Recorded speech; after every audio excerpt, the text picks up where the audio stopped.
200 गज का मकान था सर हमारा, और अब कुछ भी नहीं है, ना हमारे पास काम है, बच्चे इतने बड़े बड़े हैं, भटक रहे हैं 6 सालों से।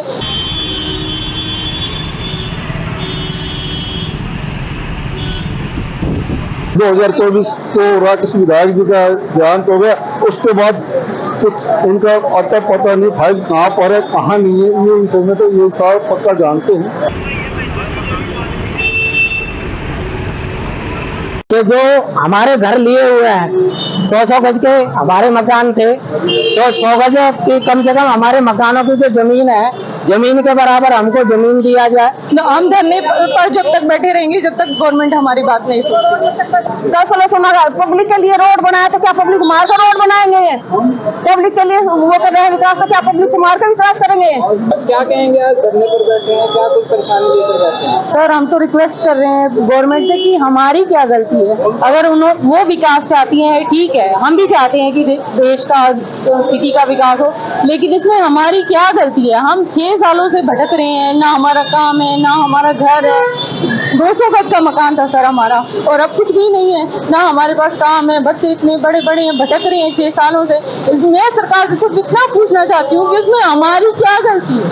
हमें क्यों नहीं दिया गया मुआवजा? जब हमें हमारा घर ले रहे थे तो हमें कुछ उसके बदले मिलना चाहिए था, हमें पहले वहां से कहीं पे सेटल करना चाहिए था। हम मना नहीं कर रहे थे कि हम अपनी जमीन नहीं दे रहे, लेकिन हमें उसके बदले में पहले कहीं सेटल किया जाता, हमें जमीन दी जाती, हमें घर बनाने का टाइम दिया जाता, तो हम उनको हाथ जोड़ के सब करते। लेकिन ये क्या तरीका होता है कि हमें क्रिमिनल्स की तरह घर से निकाल दिया गया, हमारा घर तोड़ दिया गया, और फिर आज तक 6 सालों तक हम सबके हाथ पैर जोड़ रहे हैं, भटक रहे हैं यहाँ से वहाँ, लेकिन कोई सुनवाई नहीं है। हमारी क्या गलती?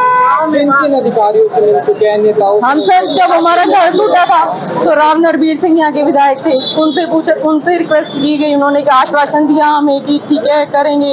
उसके बाद हुड्डा ऑफिस DMD चक्कर काटते रहे। हमारे जो विधायक जी थे राकेश दौलताबाद, उन्होंने भी उनको सब पता था, उन्होंने भी करने की कोशिश की, लेकिन कुछ खास हो नहीं पाया। इसीलिए हम आज धरने पर बैठे हैं कि हमारा सरकार हमारी बात सुने और हमारे साथ न्याय किया जाए। अगर आपकी समस्या हल नहीं होती है तो आगे की आपकी क्या रणनीति रहेगी?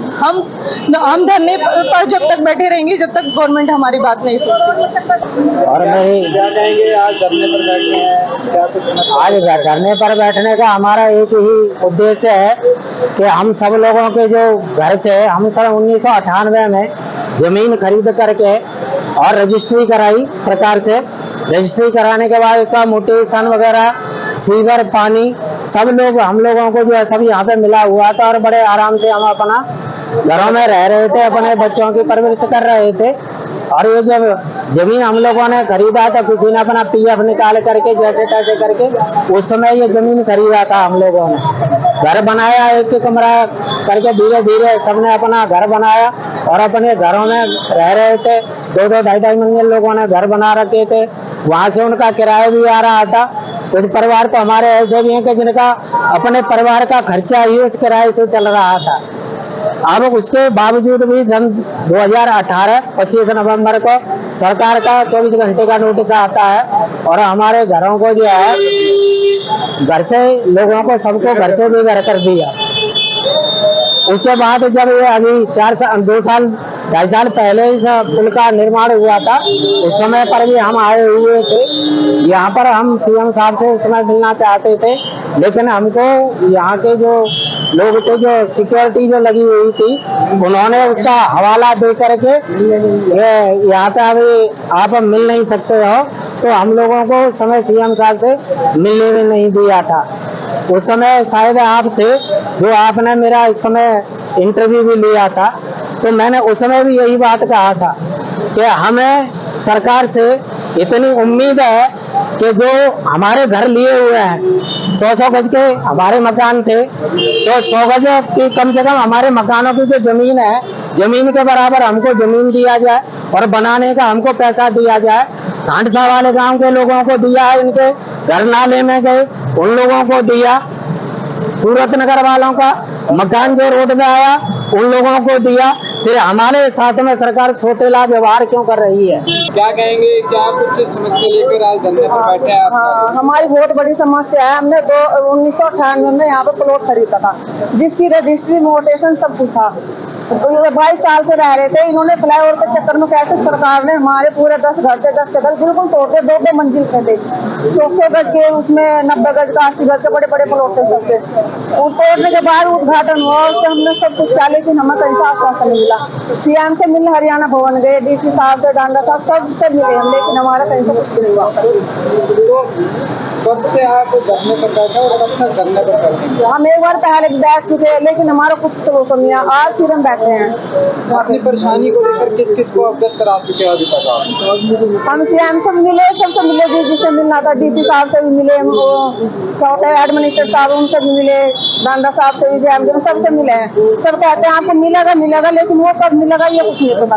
क्या कुछ परेशानी है, क्या लगता है क्यों नहीं मिल पा रहे आपको आपके घर?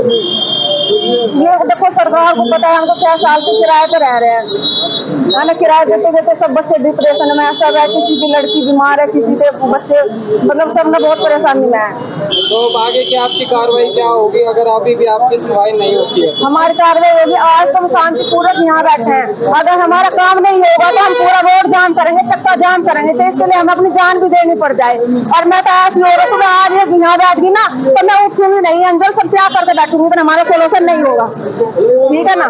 6 साल हो गए मैं सबके जाकर दर दर खटखटा रहे, लेकिन हमारे मिलेंगे मिलेंगे, लेकिन कब मिलेंगे?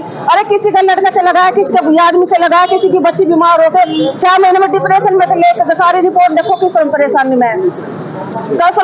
पब्लिक के लिए रोड बनाया तो क्या पब्लिक को मार कर रोड बनाएंगे? पब्लिक के लिए वो कर रहे हैं विकास, तो क्या पब्लिक को मार कर विकास करेंगे? जबकि आज धरने पर बयानी के लिए लोग बैठे हैं, किस तरह से देखते हैं 6 सालों से अपने घर की लड़ाई लड़ रहे हैं? ऐसा जी, ये इनके मकान 2018 के नवंबर में टूटे थे, करीबन 10-12 मकान। और फिर इनके मकान जो फ्लाईओवर जो बना है नेशनल हाईवे, तो इसमें राइट साइड में ये 2020 में टूटे थे। मैं भवानी इंक्लेव का मैं पार्षद हूँ, और जो इनके मकान टूटे, मैं मानता हूँ इनकी मांग जायज़ है, और 6 साल हो गए, इनको मकान के बदले मकान देने चाहिए। जैसे कि भाजपा सरकार ने जो हीरो होंडा चौक के ऊपर पानी भरा था, जो वर्ल्ड के अंदर जल भराव के कारण कई घंटों का जाम लगा था, उसमें पूर्व मंत्री राव नरवीर सिंह जी ने जो नाले के ऊपर मकान बने हुए थे उनको प्लाट दिलाने का।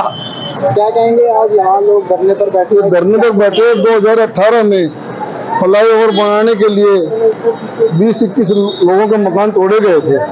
जब उनको आश्वासन दिया गया था कि हम आपको जमीन देंगे, मकान तोड़ने के एवज में प्लाट देंगे, लेकिन इन गरीब आदमियों के साथ बड़ा मजाक किया गया। आज तक कुछ नहीं दिया गया। 2024 हो गए, 6 साल हो गए इनको। मैं ये कहना चाहता हूँ, फिर पीछे से मैं भी सुन रहा था कि 106 सेक्टर में स्वर्गीय राकेश कुमार विधायक बादशाहपुर ने इनको आश्वासन दिया था कि तुम्हारे को 38 गज के प्लाट दिए जा रहे हैं 106 सेक्टर में। मैंने भी फेसबुक पर ये देखा था, मेरे को अच्छी बात है, कुछ तो मिल रहा है, लेकिन आज तक इनको नहीं मिला। सरकार ने फिर ये आश्वासन दिया है कि मतलब दे रही है सभी को कि हम 100 गज के प्लाट देंगे। इनको तो नहीं 1 गज मिला, नहीं 2 गज मिला, ना कोई मिला। हम ये चाहते हैं कि आपके चैनल के माध्यम से इनको उचित मुआवजा दिया जाए, इंसाफ हो। क्या लगता है इनको इंसाफ क्यों नहीं मिल पा रहा? भाई इंसाफ कुछ ना कहीं दर की ठोकरे खा रहे हैं। ये दर की 6 साल हो गए, 6 साल हो लिए। इनकी फाइल भी तैयार होगी। बताइए, मुख्यमंत्री जो खट्टर जी थे तो ये बता रहे थे कि हमारे काम प्रोसेस में है। 25 मई 2024 को राकेश विधायक जी का देहांत हो गया। उसके बाद कुछ इनका आता पता नहीं, फाइल कहाँ पर है कहाँ नहीं है, ये विषय में तो ये सारा पक्का जानते हैं। ये बड़े परेशान हैं। मैं आपके चैनल के माध्यम से भी ये कहना चाहता हूँ, इनकी हर तरह से मदद होनी चाहिए।